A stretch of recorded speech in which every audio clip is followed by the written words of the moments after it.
இந்த நிகழ்ச்சியை மிக சிறப்பாக ஒருங்கிணைத்து ஏற்பாடு செய்த நம்முடைய டெப்டி கலெக்டர் ட்ரைனிங் அவர்களுக்கும், நம்முடைய திருச்சிராப்பள்ளி மாவட்டத்தில் முதன்மை கல்வி அலுவலராக இருக்கக்கூடிய கிருஷ்ணபிரியா அவர்களுக்கும், நிறைய மெனக்கட்டு பஸ்ஸஸ் எல்லாம் அரேஞ்ச் பண்ணி ஒவ்வொரு கிராமங்களுக்காக சென்று யார் யாரெல்லாம் உயர் படிப்பில் சேரவில்லையோ அவர்களை கண்டறிந்து அழைத்து வந்திருக்கிறார்.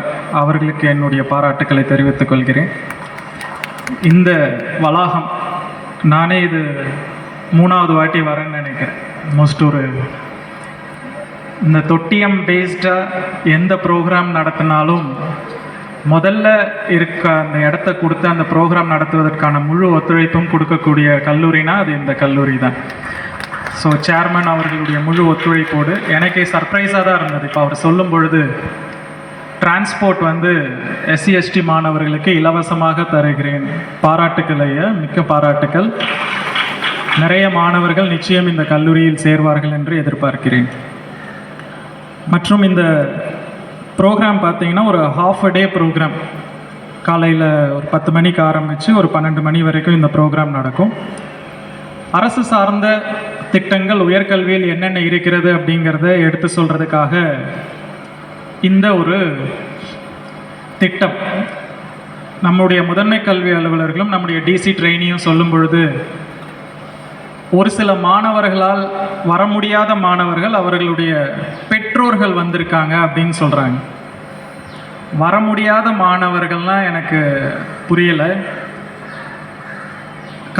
கல்லூரிக்கு இன்னும் சேரலை, 12th முடிச்சாச்சு, என்ன காரணங்கள்னால அவரால் வர முடியல? பேரண்ட்ஸை விட அந்த ஸ்டூடெண்ட் ரொம்ப பிஸியாக இருக்காங்களா? எனக்கு தெரிஞ்சு ஒரு காரணம், அவர்கள் வேலைக்கு செல்வதற்கான வாய்ப்புகள் இருந்த காரணத்தினால் அவர்களால் வர முடியவில்லை. அப்படி இருக்கக்கூடாது என்பது தான் என்னுடைய ஆசை. அப்படி ஏதாச்சும் இருக்கா? பேரண்ட்ஸ் சொல்லுங்கள், இங்கே வந்திருக்க பேரண்ட்ஸ் சொல்லுங்கள், உங்களுடைய பிள்ளைகளால் வர முடியவில்லை என்றால் அவர்கள் எங்கே இருக்கிறார்கள்? இந்த நாள் அவர்களுடைய வாழ்க்கையில் மிகவும் முக்கியமான நாள். இந்த நாளை அவர்கள் தவற விட்டு விட்டார்கள் என்றால் நிச்சயமாக எதிர்காலத்தில் அவர்கள் வருத்தப்படும் நிலைக்கு உள்ளாக்கப்படுவார்கள். பெற்றோர்கள் சொல்லுங்கள், ஏன் பிள்ளைகளால் இன்று வர முடியவில்லை? பெற்றோர்களுக்கு நிறைய வேலை இருக்கும், வேலைக்கு போயிருப்பீங்க, உங்கள் வேலைகளெல்லாம் விட்டுட்டு இங்கே வந்திருக்கீங்க. அந்த பிள்ளை எங்கே எங்கே இருக்கிறது உங்களுடைய பிள்ளை? இத்தனை மாணவர்கள் வந்திருக்காங்க. நம்ம அரசு அலுவலர்கள் 12th முடிச்சிட்டான், பாஸ் பண்ணிட்டான், அதுக்கப்புறம் என்ன இருக்குது? அவன் காலேஜ் சேர்ந்தா சேர்றான், இல்லைனா சேராமல் போகிறான். எதற்காக இந்த முயற்சியை எடுக்க வேண்டும் என்று யோசிக்கலாம். சேர்மன் அவர்கள்கிட்ட மேலே உட்காந்து பேசிகிட்டு இருக்கும் பொழுது, காலையில் 6 மணிலேருந்து ஈவினிங் 6 மணி வரைக்கும் வேலை செஞ்சால் அன்றைய கூலி 1000 ரூபாய் அப்படின்னு சொன்னார். சார், பெரும்பாலான மாணவர்கள் இந்த வேலைக்கு போகிறதுனால படிப்பை கண்டினியூ பண்ண முடியல, உயர்கல்வியில் சேர முடியல அப்படிங்கிற விஷயத்தை அவர் சொன்னார்கள்.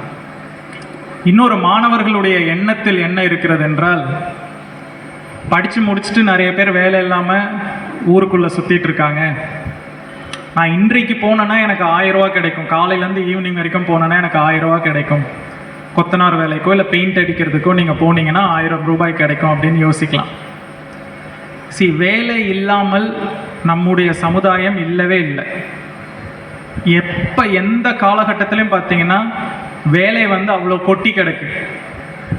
ஏன் சிலரால் வேலைக்கு போக முடியல? அந்த வேலைக்கு உண்டான தகுதியை வளர்த்து கொள்ள தவறியதனால் அவரால் வேலைக்கு போக முடியல. வேலை இல்லைன்றது எந்த காலகட்டத்திலையும் கிடையாது. இன்றைக்கி நீங்கள் காம்படிட்டிவ் எக்ஸாமினேஷன் அப்ளை பண்ணி எழுதுனீங்கன்னா நீங்கள் இன்னும் 3 மாத காலத்தில் நீங்கள் கல்லூரி படிப்பை முடித்த மாணவர்கள் இங்கே இருந்தீர்கள் என்றால் 3 மாத காலத்தில் நீங்கள் ஒரு அரசு அலுவலர்களாக மாற முடியும்.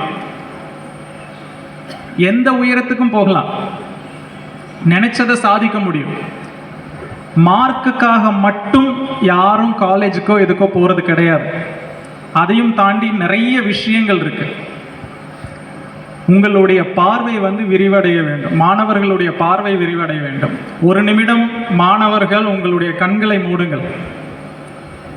மாணவர்கள் ஜஸ்ட் க்ளோஸ் யுவர் ஐஸ். கண்களை மூடுங்கள். நான் சொல்றத அப்படியே உங்க மைண்ட்ல ஒரு பிக்சரா நீங்க ஓட்டி பார்க்கணும். சரியா? நான் சொல்றத கண்ணை மூடிட்டே நீங்க அதை உங்க மைண்ட்ல பிக்சரா ஓட்டி பார்க்கணும். நீங்க இப்போ உட்கார்ந்துட்டு இருக்க ஒரு இடம் வந்து இந்தியாவிலேயே மிகப்பெரிய ஒரு வீடு. உங்களுக்கு கீழே வேலை செய்வதற்கு 100 பேர் இருக்காங்க. உங்களுடைய வீடு மட்டும் கிட்டத்தட்ட ஒரு 200 ஏக்கர். உங்களுடைய வீட்டில் மட்டும்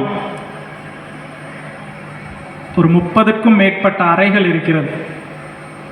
46 ஏக்கர் தோட்டம் இருக்கிறது. வண்ண வண்ண மலர்கள் உங்கள் வீட்டில் இருக்கிறது. இந்தியாவில் இருக்கக்கூடிய அத்தனை அரசு அலுவலர்களும் உங்கள் வீட்டு வாசலில் நின்று கொண்டிருக்கிறார்கள். அத்தனை அரசு அலுவலர்களும் உங்களுடைய அப்பாயின்மெண்ட்டுக்காக வெயிட் பண்ணிட்டு நின்றுட்டு இருக்காங்க. நீங்க உங்களுடைய அறையில் அமர்ந்திருக்கிறீர்கள். அந்த அரசு அலுவலர்களில் பல பேர்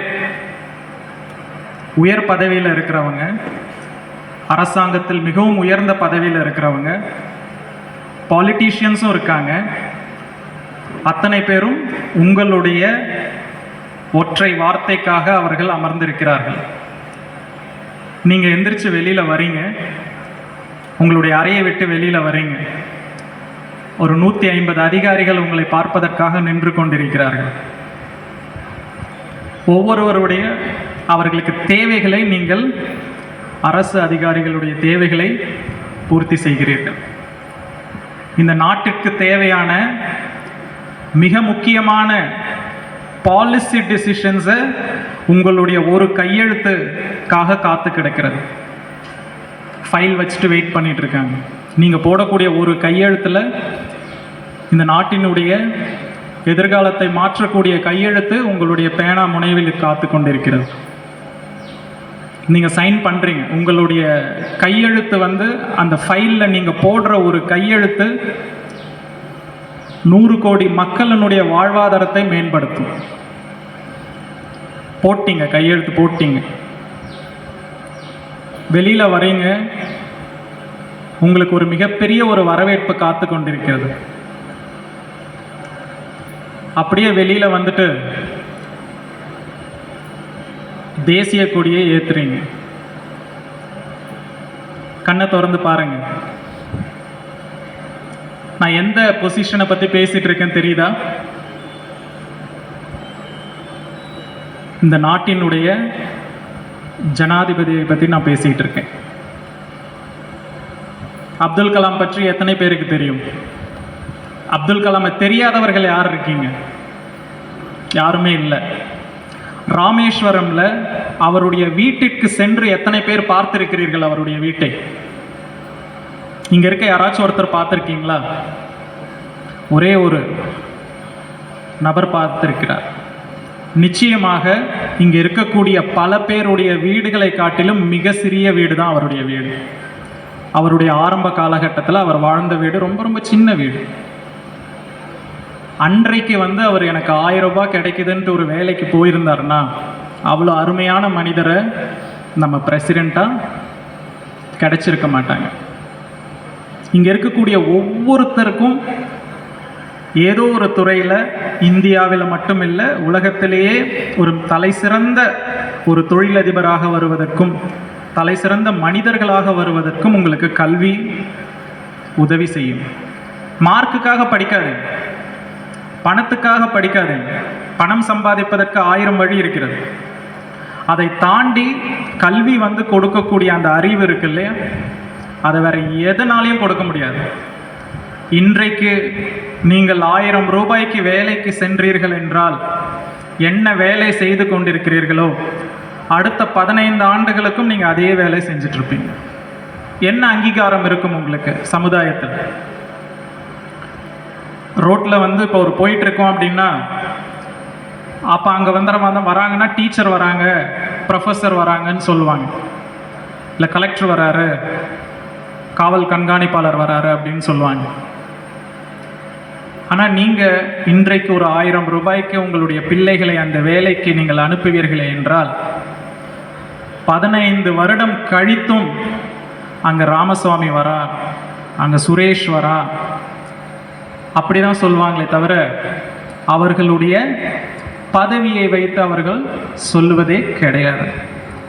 ஸோ உங்களுடைய வேலை சம்பாதிப்பது மட்டும் இல்லை, உங்களுடைய வேலை தான் உங்களுடைய அடையாளம். உங்களுடைய வேலை உங்களுடைய அடையாளம். அவ்வளோ ஈஸியாக கிடைச்சிருமா அந்த அடையாளம்? கிடைக்காது. கடுமையாக உழைக்க வேண்டும். ஒவ்வொரு நாளும் நான் ஒன்று சொல்கிறேன், ஈஸியான மெத்தட் ஒன்று சொல்கிறேன். இன்றைக்கி வந்து உங்களுக்கு ஒரு 10 கோடி ரூபாய் உங்களுக்கு எல்லாருக்கும் நான் கொடுக்குறேன். ஒவ்வொரு மாணவனுக்கும் 10 கோடி ரூபாய் கொடுக்குறேன்னு வச்சுக்கோங்க உங்களுக்கு. ஆனால் நீங்கள் எனக்காக திரும்ப செய்ய வேண்டியது ஒரு விஷயம் இருக்குது. 3 ஆண்டுகளுக்கு ஒரு அறையில் உட்கார்ந்தபடியே இருக்க வேண்டும். 4ஆம் ஆண்டு 3 ஆண்டு கடந்தவுடன் 4ஆம் ஆண்டில் காலடி எடுத்து வைக்கும் பொழுது 10 கோடி ரூபாய் உங்களுக்கு நான் கொடுக்குறேன் அப்படின்னா எத்தனை பேர் தயாராக இருக்கீங்க? சும்மா கை தூக்குங்க. எத்தனை பேர் தயாராக இருக்கீங்க? பக்கத்தில் இருக்கவங்க தூக்குறாங்களா இல்லையான்னு பார்த்துட்டு தூக்குறது இல்லை. 10 கோடி வேண்டான்ட்டு யாராவது இருக்கீங்களா? வேண்டாமா? யாருக்கும் வேண்டாம். 3 ஆண்டுகள் வந்து ஒரு தனி அறையில் உட்காந்து சமாளிக்கவே முடியாது அப்படின்னு நினைக்கிறீங்களா? அது கிடையாது. இந்த 3 ஆண்டு நம்ம வாழ்க்கையில் எப்போவுமே வந்து ஒரு திருப்பு முனையான ஒரு சம்பவம் அத்தனை பேருடைய வாழ்க்கையிலே இருக்கும். எல்லோருடைய வாழ்க்கையிலும் ஒரு திருப்பு முனை. அந்த ஒரு டிசிஷன், அந்த ஒரு தீர்வு, அந்த ஒரு நிமிடம் தான் அவர்களுடைய அடுத்த 50 ஆண்டு கால வாழ்க்கையை தீர்மானிக்க போகிற அந்த ஒரு நிமிடம் இருக்கு இல்லையா? எல்லாரோட வாழ்க்கையிலையும் இருக்கும். 12th முடிச்சோன்னே எந்த காலேஜ் எடுக்க போற? இந்த காலேஜ் எடுக்கிறதுக்கு பதிலாக வேறொரு காலேஜ், வேறொரு காலேஜுக்கு பதிலாக வேறொரு காலேஜ், இந்த கோர்ஸ் எடுக்கிறதுக்கு பதிலாக வேறொரு கோர்ஸ் எடுத்திருந்தோம்னா நம்ம வாழ்க்கை வேற மாதிரி போயிருக்கும். இந்த வேலையை தேர்வு செய்வதற்கு பதிலாக வேறொரு வேலையை தேர்வு செய்திருந்தேன்னா நம்ம வாழ்க்கை வேற மாதிரி போயிருக்கும். ஸோ அத்தனை பேருக்கும் அந்த டேர்னிங் பாயிண்ட்னு சொல்லுவோம் வாழ்க்கையில். இன்றைக்கு தான் உங்களுடைய மாணவர்களுக்கு அந்த டேர்னிங் பாயிண்ட் அப்படிங்கிறது இன்றைக்கு தான். இங்கே இருக்க பெற்றோர்கள் வராத மாணவர்கள் உங்களுடைய பிள்ளைகளிடம் போய் சொல்லுங்கள், சார் நான் சொன்னால் கேட்க மாட்டேங்கிறான், அவன் வேலைக்கு போகிறான், நான் எவ்வளோ வாட்டி சொன்னாலும் கேட்க மாட்டேங்கிறான் அப்படின்னா அவர்களுடைய வாழ்க்கை சீரழிந்து கொண்டிருக்கிறது என்பதை நினைவில் கொள்ளுங்கள். இன்றைக்கு அவர்கள் கொடுக்கக்கூடிய அந்த 1000 ரூபாய் உங்களுடைய குடும்ப செலவுக்கு உபயோகமாக இருக்கலாம். ஆனால் அவர்களுடைய வாழ்க்கை, ஏன்னா 12th ஃபெயிலான பிள்ளைங்க கிடையாது யாரும். இங்கே உட்காந்துட்டு இருக்க அத்தனை பிள்ளைகளும் நன்றாக படிக்கக்கூடிய பிள்ளைகள். 12th பாஸ் பண்ணிட்டு காலேஜில் சேராத பிள்ளைகள். படிப்பு வரலன்னு சொல்ல முடியாது. அத்தனை பேரும் மிக அழகாக மிக சிறப்பாக வந்து 12ஆம் வகுப்பை முடித்து விட்டு வந்திருக்கக்கூடிய மாணவ மாணவிகள். எனக்கு படிப்பு வரலன்னு அவங்களால சொல்ல முடியாது. ஸோ மாணவர்களாகிய நீங்கள் இன்றைய இந்த ஹாலில் இருந்து வெளியில் போகும்பொழுது நிச்சயமாக இங்கே இருக்க ஸ்டால்ஸ் அத்தனையும் பாருங்கள். உங்களுக்கு காலேஜில் இருந்து பேங்க்ல இருந்து அத்தனை ஸ்டால்ஸும் நம்ம இங்கே அரேஞ்ச் பண்ணியிருக்கோம். ஒவ்வொரு ஸ்டாலாக போய் பாருங்கள். உங்களுக்கு என்ன துறை பிடிக்கும் அப்படிங்கிறத உங்கள் பெற்றோர்களிடம் எடுத்து சொல்லுங்கள். அந்த துறையில் நீங்கள் சேருங்க. எந்த துறையை தேர்வு செய்கிறீர்களோ அதில் கடினமாக உழைங்க. இப்போ சேர்மன் மேலே உட்காந்துட்டு சொல்லிட்டு இருக்கும் பொழுது ஐடிஐ வந்து ஜாயின் பண்ணுறாரு ஒரு மாணவன். அவனுக்கு வந்து படிக்க தெரியல அப்படின்னு சொல்கிறார். ஒரு இங்கிலீஷ்லேயோ தமிழ்லேயோ ஒரு லெட்டரை கொடுத்தா படிக்க தெரியல, எப்படி நான் வேலை வாங்குவது அந்த மாணவனுக்கு? அப்போ வேலை கிடைக்கலங்கிறது வந்து அந்த ஜாப் மார்க்கெட்டில் இல்லை ஆசிரியர்களுடைய தவறா? நிச்சயமாக கிடைக்காது. அனைவருக்கும் ஒரே மாதிரியான கல்வி கொடுக்கப்படுகிறது. அந்த மாணவன்கிட்ட என்ன லேகிங் இருக்குது? ஆர்வம் மட்டும்தான். சரி, காலேஜ் சேர்ந்ததுக்கப்புறம் அதே மாதிரி இருந்தால் நல்லா கிளியர் பண்ணிட முடியுமா சார்? நிச்சயமாக முடியும். எந்த நேரத்திலையும் எந்த நொடியிலையும் வந்து உங்களாக திறமையானவர்களாக மாற முடியும். என்ன, மற்றவர்கள் எடுப்பதை விட நீங்கள் பயிற்சி கொஞ்சம் அதிகமாக எடுக்க வேண்டிய சூழ்நிலை இருக்கு. காலேஜுக்கு வந்த உடனே, இன்ஜினியரிங் காலேஜ் வந்த உடனே, சார் எத்தனை பிளேஸ்மெண்ட் ஆயிருக்கு? 75,000 இன்ஜினியரிங் சீட்ஸ் வேக்கண்ட்டாக இருக்கு தமிழ்நாட்டில். ஜஸ்ட் இமேஜின், 75,000 கல்லூரிகளில் இருக்கக்கூடிய காலி இடங்கள் மாணவர்களுக்காக காத்து கொண்டிருக்கிறது. சார், அந்த ஏதோ ஒரு காலேஜில், ஏதோ ஒரு கிராமத்தில், ஏதோ ஒரு மூலையில், இப்போ இந்த மாதிரி காலேஜில் நான் படித்தா பிளேஸ் ஆயிடுவேன். பட் ஏதோ ஒரு காலேஜில், கிராமத்தில் இருக்கிற ஒரு இன்ஜினியரிங் காலேஜில் படித்தேன்னா நான் என்னால் வேலை வாங்கிவிட முடியுமா? தவறு. எந்த ஒரு கம்பெனியும் நீங்கள் எந்த கல்லூரியில் படித்தீர்கள் என்பதை பார்ப்பதை விட எவ்வளவு திறமையானவர்களாக இருக்கிறீர்கள் அப்படிங்கிறத தான் வேலை கொடுக்குறவன் பார்ப்பான். ஆஃப் கேம்பஸ்னு ஒன்று இருக்குது. கல்லூரி படிப்பை முடித்தவுடன் வந்து பார்த்தீங்கன்னா, சிலது வேலை கொடுப்பவர்கள் இந்த கல்லூரிக்கே வந்து உங்களிடம் இன்டர்வியூ செஞ்சு அந்த இன்டர்வியூக்கான வேலைகள் கொடுப்பார்கள். இல்லைனா ஓப்பன் காம்படிஷன், ஒரு இடத்த ஃபிக்ஸ் பண்ணி அந்த இடத்துல வந்து நான் இந்த நேரத்தில் இன்டர்வியூ வைக்கிறேன் அப்படின்னு சொன்னால் எந்த காலேஜில் இருந்து வேணால் அவங்க வந்து அப்ளை பண்ணலாம். பெரிய பெரிய ஐடி நிறுவனங்கள் அந்த மாதிரியான ஆஃப் கேம்பஸ் செலெக்ஷன் வச்சுருப்பாங்க. போய் நீங்கள் வந்து அட்டன் பண்ணிங்கன்னா, அந்த இன்டர்வியூவில் செலக்ட் ஆனீங்கன்னா அதில் நீங்கள் வேலை கொடுத்துருவாங்க. அவர்கள் பார்க்கக்கூடிய விஷயம் என்ன தெரியுமா? ஒரு ஐடி நிறுவனம், ஒரு மிகச்சிறந்த ஒரு ஐடி நிறுவனம். கம்ப்யூட்டர்னா, இப்போ நான் வந்து கெமிக்கல் இன்ஜினியரிங் முடித்தேன். கெமிக்கல் இன்ஜினியரிங் முடிச்சுட்டு அந்த ஐடி நிறுவனம் நடத்திய இன்டர்வியூக்கு போகிறோம். நாங்கள் ஐடி நிறுவனம் அப்படின்னு சொன்ன உடனே நமக்கு என்ன தோணும்னா, கம்ப்யூட்டர் சயின்ஸ் படித்தவங்களை மட்டும்தான் அவங்க எடுப்பாங்க அப்படிங்கிற மாதிரி தோணும். ஆனால் அவர்கள் அதை சொல்லவில்லை. கம்ப்யூட்டர் சயின்ஸ் படித்திருக்க வேண்டும் என்பது கட்டாயம் கிடையாது. நீங்கள் கெமிக்கல் படிச்சிருக்கலாம், மெக்கானிக்கல் இன்ஜினியரிங் படிச்சிருக்கலாம், சிவில் படிச்சிருக்கலாம். ஒரு ஐடி நிறுவனத்தில் போய் சிவில் இன்ஜினியர் என்ன பண்ணுவார்? கட்டடம் கட்டுவாரா? அப்புறம் ஏன் சிவில் இன்ஜினியர் எடுக்கிறாங்க? எலக்ட்ரிக்கல், எலக்ட்ரானிக்ஸ், எந்த இன்ஜினியரிங்காக இருந்தாலும் பரவாயில்ல, நீங்கள் வாங்க இன்டர்வியூ அட்டன் பண்ணுங்க. அந்த இன்டர்வியூவில் நமக்கு செட் ஆஃப் கொஸ்டின்ஸ் இருக்கும், சில கேள்விகள் இருக்கும், சம்பந்தமே இருக்காது. நீங்கள் 4 ஆண்டு காலம் படித்த அந்த விஷயங்கள் எதுவுமே அந்த கேள்வியில் இருக்காது. அதுதான் ஆப்டிடியூட். யார் வேணா எழுதலாம். அந்த நிறுவனத்தில் என்னுடைய கல்லூரியிலிருந்து 2 நபர்கள் வந்து தேர்வு செய்யப்பட்டார்கள் அந்த ஒரு ஐடி நிறுவனத்திற்காக. அதில் நானும் ஒருவன், என்னுடைய நண்பர் ஒருவர்.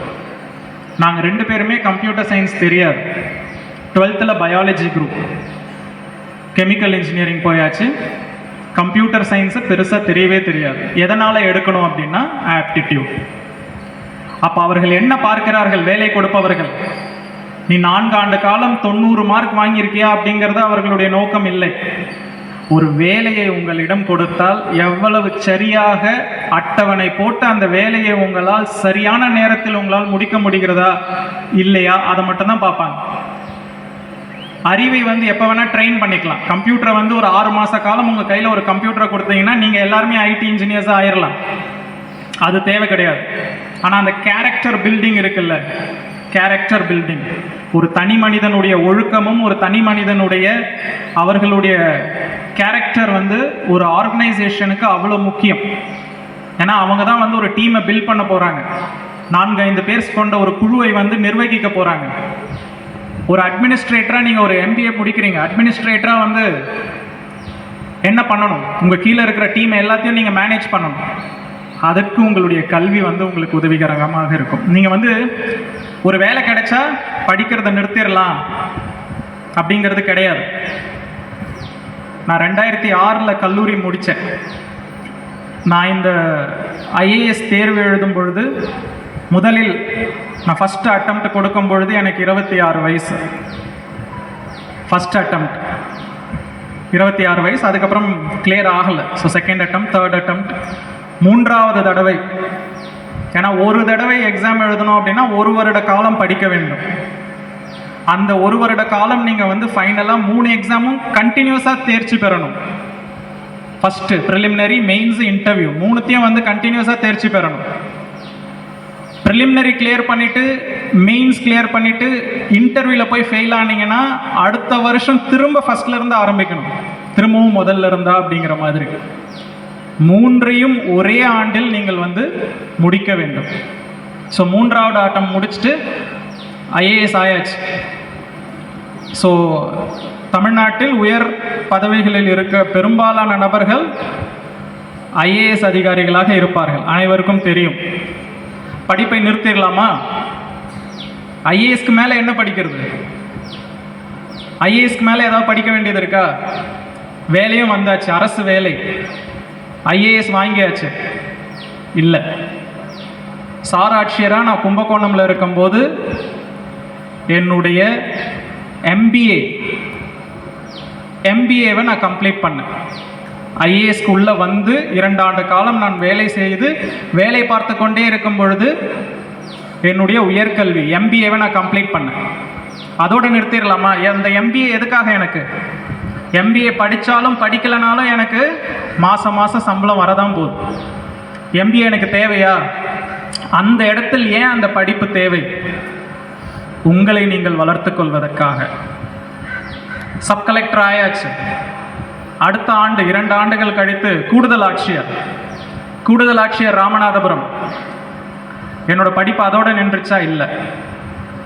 அங்கே கூடுதல் ஆட்சியர் ராமநாதபுரத்தில் இருக்கும் பொழுது எம்பிஏக்கு அடுத்தது எம்ஏ ஃபிலாசபி படித்து முடித்தேன். அதோடு முடிஞ்சுதா? இல்லை. கலெக்டர் ஆனதுக்கு அப்புறமா இங்கே பிஹெச்டி அப்ளை பண்ணியிருக்கேன். இன்னும் கவர்மெண்ட்லேருந்து பெர்மிஷன் வரல. கூடிய விரைவில் பெர்மிஷன் வந்தோடனே பிஹெச்டியும் பண்ணலாம். எதற்காக சொல்கிறேன் அப்படின்னா, காலையில் தூங்கி எந்திரிச்சு நீங்கள் பல்லு விளக்குறீங்க, குளிக்கிறீங்க அப்படின்னா அது எப்படி ஒரு ரொட்டீனோ, படிப்பும் உங்களுடைய வாழ்வியலில் ஒரு அங்கமாக இருக்க வேண்டும். ஒரு நாளைக்கு வேற எதுவுமே வேண்டாம், ஒரு 20 பக்கம் உங்களுடைய புத்தகத்தை எடுத்து, உங்களோட அகாடமிக் புக்ஸாக இருக்கலாம், இல்லை ஏதாவது ஒரு புக்கை எடுத்து ஒரு 20 பக்கம் படிங்க. ஜஸ்ட் 20 பக்கம் மட்டும் படிங்க ஒரு நாளைக்கு. கண்டினியூஸாக ஒரு 3 மாத காலம் நீங்கள் படிங்க.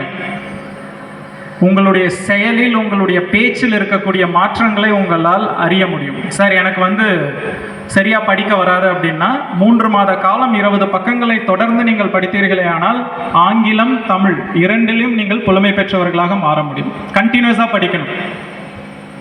எனக்கு எழுத வரல சார், படிச்சிடுறேன் ஆனால் எனக்கு எழுத வரல அப்படின்னா படித்ததை தினம்தோறும் எழுதி பாருங்க, எழுதவும் கற்றுக்கலாம். ஸோ அது எல்லாத்துக்கும் முக்கியமான விஷயம் என்ன? பயிற்சி. ஸோ படிப்பை வந்து ஒரு பொழுதும் உங்களுடைய வாழ்வியலிலிருந்து எடுத்து விடாதீர்கள்.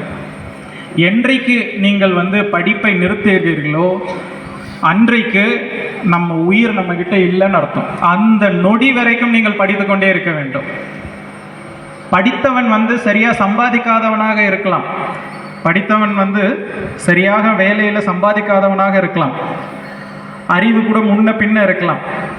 ஆனால் படிப்பு, ஒழுக்கம், இதை 2ஐயும் வந்து 2 கண்களாக நீங்கள் பாவிக்க வேண்டும். எந்த ஒரு விஷயத்தையும், சார் எனக்கு வந்து ஒரு என்னுடைய நண்பர் இருக்கிறார், எனக்கு ஒரு அந்த நண்பருக்கு ஒரு கெட்ட பழக்கம் இருக்குது, ஆனால் என்னுடைய நண்பர் தான், எனக்கு அந்த கெட்ட பழக்கம் இல்லை, ஆனால் என் கூடவே இருக்கார் அப்படின்னா நிச்சயமாக அந்த நண்பர் உங்கள் அருகில் இருந்தார் ஆனால் அவருடைய கெட்ட பழக்கம் 99% உங்களுக்கு வருவதற்கு வாய்ப்பு இருக்கிறது. கிட்ட சேர்க்காதீங்க. அது போன்ற நண்பர்களை கிட்டவே சேர்க்காதீங்க. தீய பழக்கங்கள் இருக்கக்கூடிய நண்பர்களை கிட்ட சேர்க்காதீங்க. சார் என்னுடைய 12th வந்து என்னுடைய கெமிஸ்ட்ரி வாத்தியார் ஒருத்தர் இருந்தார். கெமிஸ்ட்ரி வாத்தியார் வந்து நாங்கள் ஒரு நாடகம் போடுவோம், ஒரு கல்ச்சுரல்ஸ்லேயும் ஒரு நாடகம் போடுவோம். நான் வந்து கெமிஸ்ட்ரி ஓரளவு கொஞ்சம் நல்லா படிப்பேன் அப்படிங்கிறதுனால ஒரு நாடகத்தில் வந்து என்கிட்ட ஒரு ஸ்கிரிப்ட் எழுதி நீங்கள் அந்த நாடகத்தில் நடிங்க அப்படின்னு சொல்லி ஒரு டீம், ஒரு 10 பேர் 12th ஸ்டாண்டர்டில் அந்த நாடகத்தை நாங்கள் எழுதுகிறோம். நானும் என்னுடைய நண்பர்களும் சேர்ந்து ஒரு 3 பக்க நாடகத்தை நாங்கள் எழுதுகிறோம். எழுதிட்டு நடித்தோம். நடித்து முடித்த உடனே என்னுடைய கெமிஸ்ட்ரி டீச்சர் வந்து கிட்ட கூப்பிட்டு, நான் ஏதோ பாராட்ட போகிறாரோ அப்படின்னு நினச்சேன்.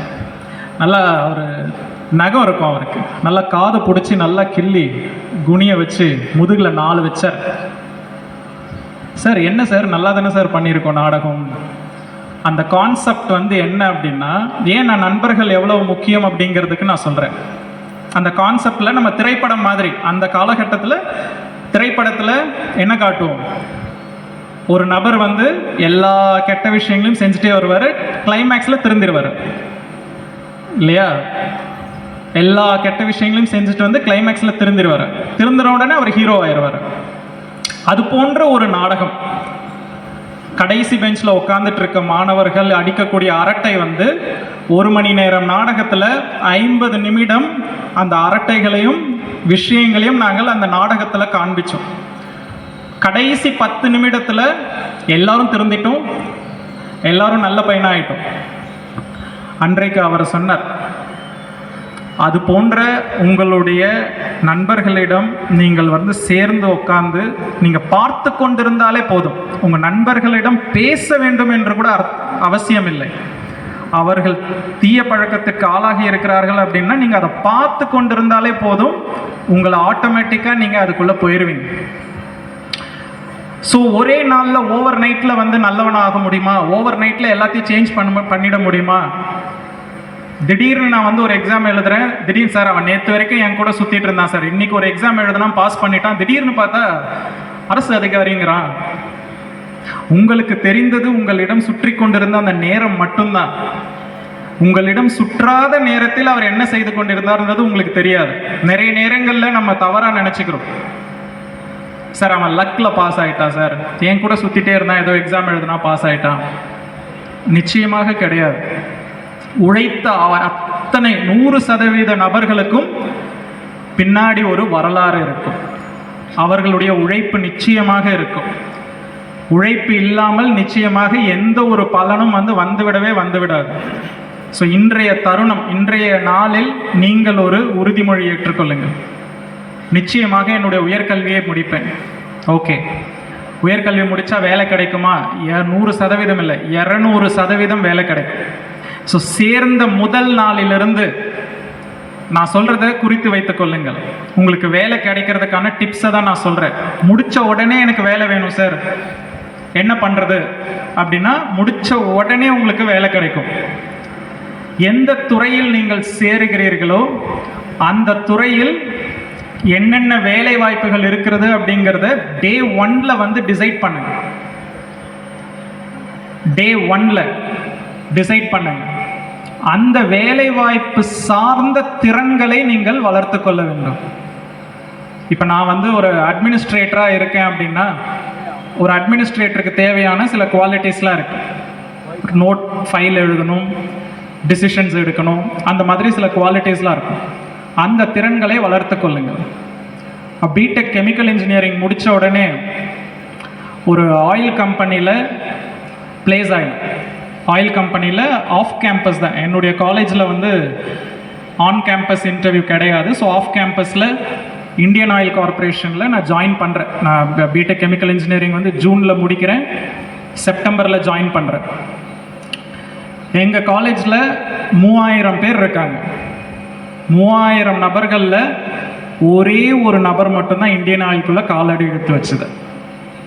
அதுக்காக வந்து அவர்கள்லாம் வந்து என்னை விட நல்லா படிக்காதவங்களா அப்படின்னா நிச்சயமாக கிடையாது.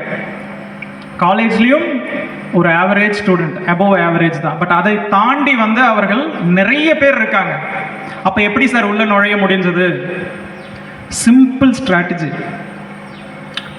நோட்டிஃபிகேஷன், என்னைக்கு எக்ஸாம் அப்படிங்கிறத நோட்டிஃபிகேஷன் வந்த உடனே நான் பண்ண ஒரு முக்கியமான ஒரு கால்குலேஷன், சின்ன கால்குலேஷன் தான். அந்த காம்படிட்டிவ் எக்ஸாமினேஷனுக்கு முன்னாடி நாள் ஃபைனல் இயர் செமஸ்டர் எக்ஸாமினேஷன் ஒன்று இருக்குது. அந்த காம்படிட்டிவ் எக்ஸாமினேஷனுக்கு அடுத்த நாள் ஃபைனல் இயர் செமஸ்டர் எக்ஸாமினேஷன் ஒன்று இருக்குது. இது வந்து ஃபைனல் இயர், இன்னும் நாங்கள் கல்லூரிக்காக படிப்பை முடிக்கல. ஃபைனல் இயரில் இந்த எக்ஸாம்ஸ் நடக்குது. அப்போ என்னுடைய கால்குலேஷன் என்ன அப்படின்னா, பெரும்பாலும் கெமிக்கல் இன்ஜினியரிங்கிறது பெரும்பாலான கல்லூரிகளில் இருக்காது. ஸோ வெகு சில கல்லூரிகள்லேயே இருக்கும். ஸோ முன்னாடி ஒரு செமஸ்டர் எக்ஸாம், பின்னாடி ஒரு செமஸ்டர் எக்ஸாம். 95% மாணவர்கள் ஃபஸ்ட்டு ப்ரியாரிட்டி வந்து செமஸ்டர் எக்ஸாமுக்கு தான் கொடுப்பாங்க இல்லையா? நடுவில் இருக்கிறதுனால வந்து எழுதலாமே தவிர ப்ரிப்பேர் பண்ணிட்டு எழுதுறது வெகு சிலர் தான் எழுதுவாங்க. செமஸ்டர் எக்ஸாமினேஷனுக்கு தான் 95% மாணவர்கள் படிப்பாங்க. 95% பேர் உங்களுடைய காம்படிஷன்லேருந்தே வெளில போயிட்டாங்க. மீதி நீங்கள் போராட வேண்டியது 5% நபர்கள் மட்டும்தான். 5% நபர்களிடம் நீங்கள் போராட வேண்டும். அடுத்து இது ஸ்டேஜ் 1 எலிமினேஷன். ஸ்டேஜ் 2 என்ன? உங்களுடைய துறை சார்ந்த விஷயங்கள் கடந்த 10 ஆண்டுகளில் அவர்கள் என்னென்ன கேள்விகள் கேட்டிருக்காங்க அப்படின்ட்டு எடுத்து 2 நாள் தான் நம்ம ரிசர்ச் பண்ணுவோம். 2 நாள் தான் அந்த கேள்விகளை எடுத்து எந்தெந்த புத்தகங்கள் இருந்து கேள்விகள் வருகிறது அப்படிங்கிறத பார்த்தோம் அப்படின்னா 4 புக்கில் இருந்தால் அந்த கேள்விகள் வருது. கெமிக்கல் இன்ஜினியரிங்குடைய மொத்த சப்ஜெக்டில் 4 புத்தகங்களிலிருந்து தான் அந்த கேள்விகள் வருகிறது. அந்த 4 புத்தகங்களை சரியாக படித்தால் நிச்சயமாக இந்த தேர்வை வந்து நம்மளால் கிளியர் பண்ண முடியும். இது ஸ்டேஜ் 2. ஸ்டேஜ் 3 என்னன்னா, அதில் 50% மார்க் உங்களுடைய சப்ஜெக்ட், மீதி 50% வந்து உங்களுடைய ஜென்ரல் நாலேஜ். ஸோ அதில் நம்ம கிளியர் பண்ணிடலாம். அன்னைக்கு எக்ஸாம் போகிறோம், எக்ஸாமுக்கு முன்னாடியே வந்து அந்த செமஸ்டர் எக்ஸாம்ஸ், அதுக்காக செமஸ்டர் எக்ஸாம் ஃபெயில் ஆக முடியாது இல்லையா? ஸோ ஸ்டடி ஹாலிடேஸில் செமஸ்டர் எக்ஸாம் படித்து முடிச்சுட்டு இந்தியன் ஆயில் கார்பரேஷனுக்கு அந்த எக்ஸாம்ஸ் எழுத போகிறோம். எழுதிட்டு வரும்பொழுதே எனக்கு ஓரளவு தெரியும், ஸோ எப்படியும் கிளியர் பண்ணிடுவோம் அப்படின்னு சொல்லிட்டு. ஏன் நான் சொல்கிறேன் அப்படின்னா, இது மாதிரி ஒவ்வொரு தருணம், நான் காம்படிட்டிவ் எக்ஸாமினேஷன்ஸ்க்கு மட்டும் சொல்லலை, நீங்கள் ஒவ்வொரு விஷயத்தையும் யோசித்து பார்க்க வேண்டும். இப்போ உங்களுடைய கிராமங்களில் இருக்கக்கூடிய நபர்கள் எத்தனை பேர் வந்து கல்லூரி படிப்பை முடித்திருக்கிறார்கள்? முடித்தவர்கள் வேலை கிடைக்கல, பொதுவாக சொல்கிற விஷயங்களை தயவு செய்து காது கொடுத்து கேட்காதீர்கள். எந்த துறையை அவர் தேர்வு செய்தார், அந்த துறையில் அவர்களுக்கு ஏன் வேலை கிடைக்கல அப்படிங்கிறத யோசிச்சு பாருங்க. சார் நான் பிகாம் படிச்சிருக்கேன், எனக்கு வேலை கிடைக்கல அப்படின்னு ஒரு நபர் சொன்னார் அப்படின்னா, பிகாம்ல இருந்து ஒரு புத்தகத்தை எடுத்து அவர்களிடம் 4 கேள்விகள் கேளுங்க. அதுக்கு அவர் பதில் அளித்தார்கள் என்றால் அவர்களுக்கு நிச்சயமாக வேலை கிடைத்திருக்கும். அப்ப வேலை இல்லாம இல்லை, எக்ஸாம்ஸ் பாஸ் பண்றது ஒரு விஷயமே கிடையாது, டிகிரியை பாஸ் பண்றது ஒரு விஷயமே கிடையாது. ஒரு சாப்டர்ல 2 கொஸ்டின் படிச்சீங்கன்னா டிகிரி பாஸ் பண்ணிடுவீங்க. ஆனால் அதற்காக நம்ம டிகிரி படிக்கல. வேலைக்கு போகணும், உயர் பதவிக்கு நம்ம போகணும், அதிகாரத்தில் உட்கார வேண்டும் அப்படிங்கிறதுக்காக தான் படிக்கிறோம். ஸோ அப்படி இருக்கும் பொழுது யாராவது உங்கள் கிராமத்தில் படித்து முடிச்சுட்டு வேலை இல்லை அப்படின்ட்டு இருந்தாங்க அப்படின்னா அவர்கள் திறனை வளர்ப்பதில் ஏதோ ஒரு குறைபாடு இருக்கிறது என்று அர்த்தம். இன்னும் கொஞ்சம் கடினமாக உழைத்து அவர்களுடைய திறனை வளர்க்க வேண்டும். இது படித்து முடிச்சுட்டு வேலைக்கு போகாதவங்க.